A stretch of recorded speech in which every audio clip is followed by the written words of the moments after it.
What's up everybody? Welcome back again traders dan investors untuk crypto market. Kita kembali lagi ke update untuk Bitcoin ya. Tadi pagi saya sudah sempat mention soal Thorchain atau Rune. Kemudian saya sudah updatekan juga untuk Gala. Kalian tinggal cek update Gala itu melalui grup Telegram kita. Linknya ada di kolom deskripsi by the way. Dan sekarang kita mau update untuk posisi Bitcoin.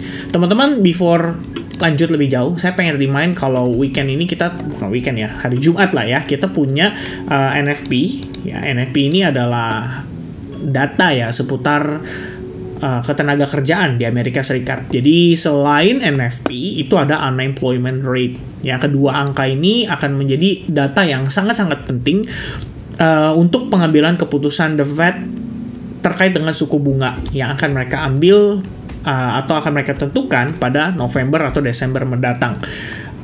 Suku bunga tentu saja mempengaruhi pergerakan market, terutama aset-aset berisiko seperti instrumen kripto, kemudian instrumen stock market, dan lain-lain ya. Jadi ini bisa dibilang adalah salah satu faktor penting untuk menjadi acuan kita dalam menentukan harga secara jangka menengah dan jangka panjang.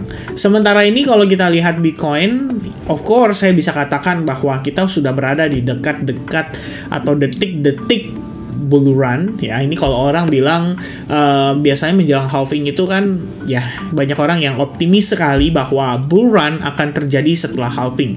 Of course saya sependapat karena itu adalah berdasarkan cycle yang ada pada pergerakan Bitcoin. Tapi pada prosesnya menjelang halving yang mungkin akan terjadi pada kisaran kuartal pertama di 2024 itu nggak akan semulus itu ya. Kita tahu di sini ada keterlibatan dari pihak-pihak yang lebih besar dibandingkan dengan tahun-tahun sebelumnya. Kalau dulu mungkin sekedar retail, sekedar investor besar yang didatangkan akibat statement-statement dari para orang-orang pengusaha besar ya, seperti Elon Musk.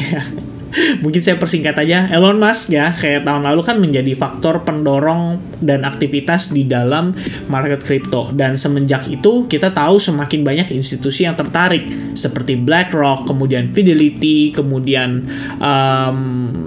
ya masih banyak lagi ya. Perbankan juga ikut campur lah, istilahnya mereka juga pengen ambil bagian di sini, sampai ada narasi pembuatan yang namanya CBDC, Central Bank Digital Currency. Dan di sini berarti perlahan-lahan teknologi blockchain sudah semakin kalau kita bilang ya, adopsinya sudah semakin masif dan semakin massal. But apakah itu cukup ya untuk membuat harga market saat ini bisa kembali melonjak naik? Seperti yang teman-teman perlu ketahui, pergerakan naik turunnya market itu tergantung dari permintaan dan penawaran. Jadi kita nggak bisa yang namanya cuman ngelihat bahwa ini tuh, wah ini bakal naik, ini bakal turun berdasarkan sentimen-sentimen kecil ya. Tapi di sini kita lihatlah ya teman-teman, intinya poin yang saya pengen sampaikan adalah adopsi massal semakin terjadi, dan tentu saja akan ada infrastruktur yang coba untuk dibuild di sini untuk memastikan bahwa market ini tuh safe ya, buat institusi, buat korporasi, buat hedge fund, buat perbankan, atau siapapun nanti yang akan ikut serta di dalam memanfaatkan aktivitas pasar di sini gitu ya. Dan saat ini kalau kita ngelihat progres daripada harga Bitcoin, saya mungkin review sedikit ke update sebelumnya. Kalau kalian lihat, kita sempat mention soal terbentuknya falling wedge, breakout dari sana. Kenapa saya expect masih bisa ada penurunan? Satu poinnya adalah karena dari higher time frame ini kita ngelihat proses penurunan ini tuh terjadi dengan sangat agresif. Ini kalau sebenarnya saya pengen review ulang ya. Takutnya teman-teman yang baru mampir itu nggak paham dengan analisis atau update sebelumnya. Saya sampaikan bahwa sebelum-sebelumnya kita ngelihat harga naik diiringi dengan retracement ya, sebelum dia nanjak lagi. Di sini juga sama, harga naik diiringi dengan retracement sebelum akhirnya nanjak lagi. Di sini pun sama, harga naik, retracement, dan nanjak lagi. Pertanyaannya adalah, penguatan sebelumnya apakah ini masif? Saya pikir nggak semasif sebelum-sebelumnya. Ya, sebelum-sebelumnya kita create higher high. Di sini kita higher high tapi tipis banget. Ya, kemudian lebih penting lagi adalah mengapa retracement-nya kali ini lebih dari 50% dan bahkan bisa dikatakan 100% retracement. Ya, jadi sekali lagi saya refresh di sini bahwa there is something wrong dengan movement ini, dan kalau berdasarkan Elliott Wave Theory sendiri mengatakan ya, nanti saya salah paham lagi ya teman-teman juga salah paham takutnya. Intinya gini teman-teman, kita ngelihat progres penurunan tuh terjadi dalam 5 wave ya, 1 2 3 4 5, and then so far kita udah lihat 3 wave penguatan, 1 2 3 ya. The question is, apakah rejection yang terjadi pada pergerakan kemarin ya sekitar hari Senin ini kan turunnya agresif nih teman-teman, apakah itu adalah part of the confirmation dari Fibonacci 0,618% memberikan rejection terhadap market, karena buntut candlenya panjang sampai mendekati 28.500 dan closingnya itu benar-benar di bawah sampai 27.400. Ini selisihnya $1.000 loh guys ya, dari opening candle di 28.000 dibawa naik $500, kemudian dibanting turun $1.000, turun ya, bukan naik. Ini kan berarti kalau kita bisa katakan bahwa apakah ini proses penguatan bisa dikatakan sebagai penguatan terbatas? I think so, karena kalian bisa lihat bahkan ada potensi terbentuk rising wedge ya pada pergerakan penguatan saat ini, terlepas dari trendline yang sudah berhasil dipatahkan ya. Trendline itu tentunya bisa mengubah bias rata-rata retail menjadi back to bullish, dan saya pikir itu memang sangat wajar sekali untuk dilakukan karena once again bigger players mau exit dari market, mereka butuh liquidity. Liquidity itu terbentuk dari para retail yang mungkin memflip bias mereka, yang tadinya mereka ngelihat ini bearish, break dari trendline, bullish ya kan. Ketika bullish kita buy ya, pasti gitulah yang kita eksekusi. Lalu pada saat kita buy-nya dari siapa ya? Apa yang bikin market turunnya sebegitu drastis? Ini kan itu yang jadi pertanyaan kita paling besar untuk saat ini. Oke, nah untuk memperjelas semuanya teman-teman, saya bukan berarti bearish banget ya, saya juga nggak bullish banget teman-teman, tapi lebih kepada oke, kita tahu di atas itu ada tahanan kuat ya di kisaran 28.500. Kemudian kalau mengacu pada SNR aja, ini kita punya tahanan di 28.700 sampai kisaran 28.900 ya. Let's say pembulatan 28.800 lah. Kemudian teman-teman, apakah naiknya ini dalam kondisi yang sangat prima? Saya pikir nggak terlalu ya. Kita ngelihat ada potensi terbentuk sekedar channel saja di sini. Jadi kayak kenaikannya tuh terbatas sekali. Alright, but terlepas dari channel tersebut, saya pikir kita tetap harus mengutamakan struktur ya. Jadi struktur yang terbentuk dari time frame seperti hourly menurut saya akan jadi acuan paling penting, di mana Anda bisa lihat where's the high point ya. High point sebelumnya ada di sini ya, dia create low, kemudian dia mampu flip bias di sini, start slowly menjadi buyers lagi ya kan, and then dia create higher high, and this is the latest higher low. Ya, posisinya ya tentu saya kalian bisa lihat di sini seperti mantul-mantul ya kan, lebih kurangnya. Nah, lalu karena di sini time frame 4 jam mengatakan masih bullish, berarti kita bisa berpandangan bahwa oke, kalau memang ini masih bullish, maka tunjukkan kepada saya bahwa Anda ya sebagai bigger players itu masih mampu untuk menggoreng market dan membawa harga Bitcoin menjadi bergerak lebih tinggi.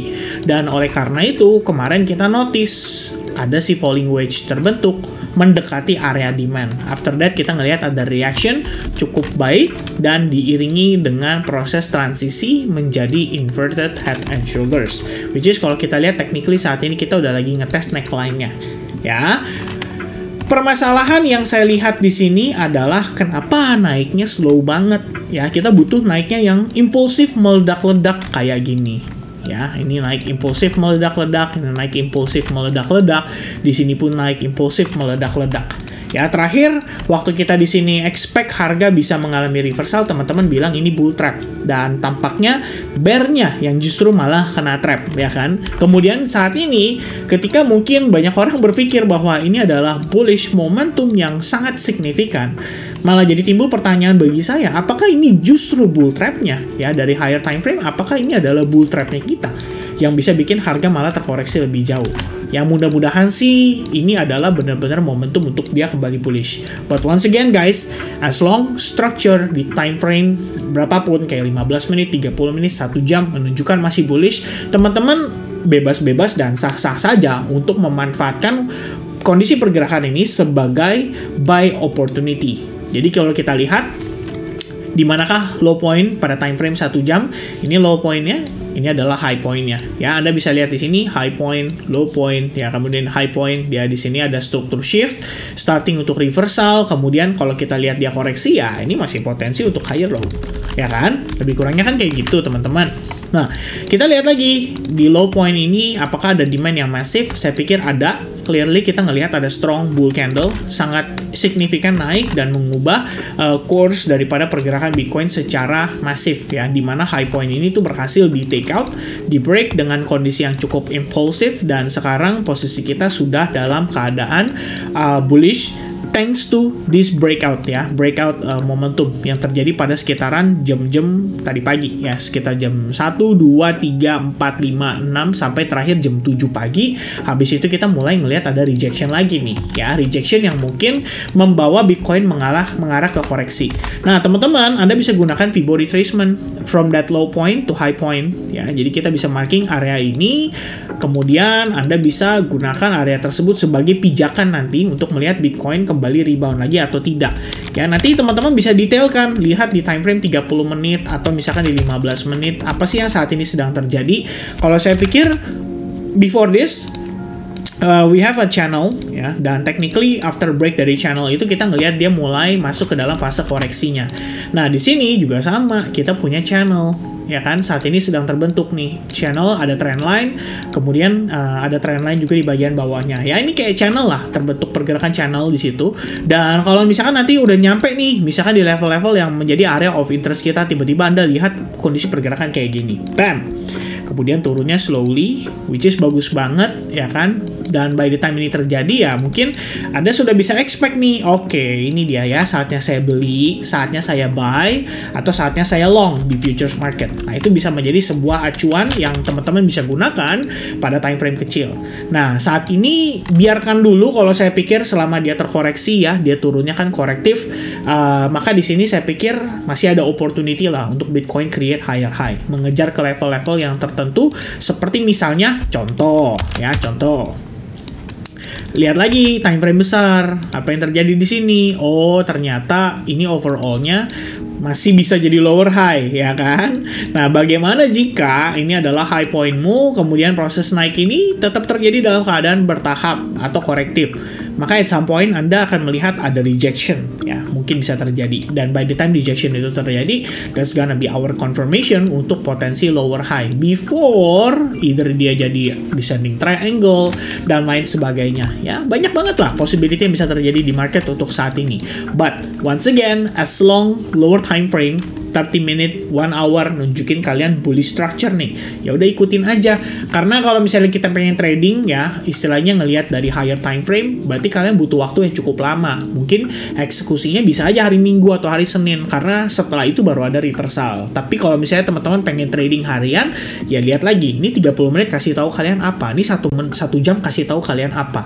Ya, 1 jam udah kelihatan gambarannya, kelihatannya bullish, ya udah tinggal ikutin ya. Jangan maksain juga. Kalau kalian buy bukan berarti harus exitnya di 29.000, 30.000 ya, belum tentu tercapai. Jadi kalau misalnya kalian buy, sedapatnya aja. Oh, ternyata buy di sini dapat nih sampai atas tuh bisa 3R, ya udah exit dulu ya kan. Nanti di atas kalau ternyata ngasih kalian opportunity untuk sell short ya udah kita coba masuk ya. Intinya ngerti aja bahwa it's all about probability ya. Saat ini mana yang probabilitasnya lebih tinggi, itu aja mungkin tambahan dari saya ya teman-teman. Nah, sedikit membahas tentang Bitcoin dominance saat ini, posisinya bener-bener lagi naik banget ya. Ini kalau dia mampu break dari 50,71% nih teman-teman, ini kalian bisa lihat ya, membuka peluang atau membuka ekspansi range sampai dengan 51%. Kalau itu yang terjadi, maka hati-hati, altcoins kemungkinannya akan tertekan lebih jauh ya. Personally, saya masih ada sell short running di Uniswap.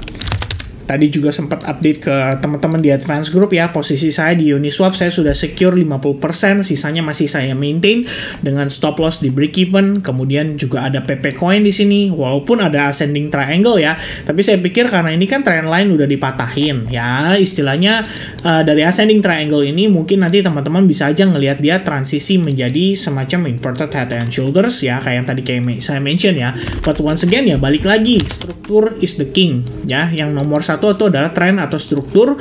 Lihat lagi, oh lower high ya. Walaupun di sini ascending triangle ya, kalau dia nggak breakout ya tetap aja dia bisa turun lagi. Kan ibaratnya kayak gitu. Ya, itu yang mungkin sementara di follow up untuk pergerakan market. Dan ya saya pikir mudah-mudahan informasi ini bisa bermanfaat buat teman-teman sekalian. Ya, thank you banget kalian yang udah nonton video ini sampai finish. Mudah-mudahan informasinya bisa terdeliver dengan baik. Saya sangat apresiasi buat teman-teman yang selalu support channel ini. Saya juga doakan teman-teman semoga sehat selalu dan selalu disertai dengan pelindungan dan juga keuntungan di dalam proses transaksinya. Semoga investment kita di market crypto sampai dengan next bulan bisa berbuah dengan manis, dan semoga kiranya teman-teman semua saat ini bisa selalu disertai dengan profit di setiap transaksinya. Oke, so God bless everybody. I'll see you guys again in the next update, and cheers guys, bye bye.